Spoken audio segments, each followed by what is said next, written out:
Բայց մեծ քտով գյումրեցիներին չեք կարող զարմացնել, չէ՞, որտեղ մեծ քտով մենք օրինակ մի մեծ հայտնի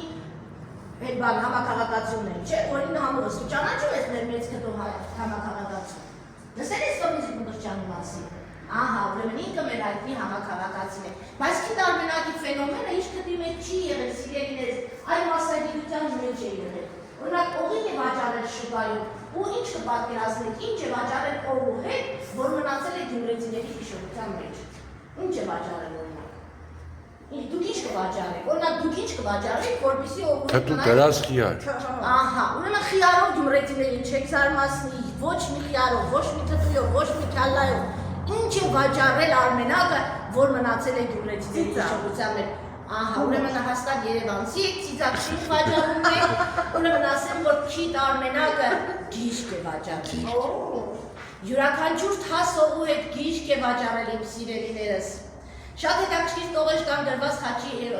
մեր քիչ Արմենակի մեջ դրված է օրինակ այսպիսի մի հետաքրքիր տողեր կա դրված ասում է գավառական փոքրիկ մի քաղաք Գյումրի, որտեղ բոլորը բոլորին ճանաչում են եւ քիչ Արմենակը օղի է վաճառում շուկայում ու իր խրտպոտ ձայնով կանչում է հոգուտ մեռնեմ Արմենակ ջան, մեռնեմ մտքիդ հորիզոններին Արմենակ ջան, իսկ ջուն մեռնեմ ոսկե քամալիդ Արմենակ ջան, իսկ գյումրեցիներն կողքից կանչում են ծոպ, քիչ մեռի, թող մեկ քիչ էլ մենք մեռնենք։ Բայց քիչ Արմենակ իր օգում է ունեցել է մի մեծ ցավ, որի անունը եղել է իր քրոջ Օրիորդ Բարսենիկի անունը, որի մասին ես ես արդեն պատմեցի։ Այսպիսի հետաքրքիր են եղել մեր հերոսները։ Իրենք հոգեկան հիվանդներ կամ մոլագարներ չեն եղել իմ սիրելիներս, իրենք պարզապես կյանքը այդպես են տեսել, այդպես են պատկերացրել։ Դրա համար էլ իրենք մեզ համար ոչ թե խելառներ են, այլ մեր սայրուկները, մեր բարի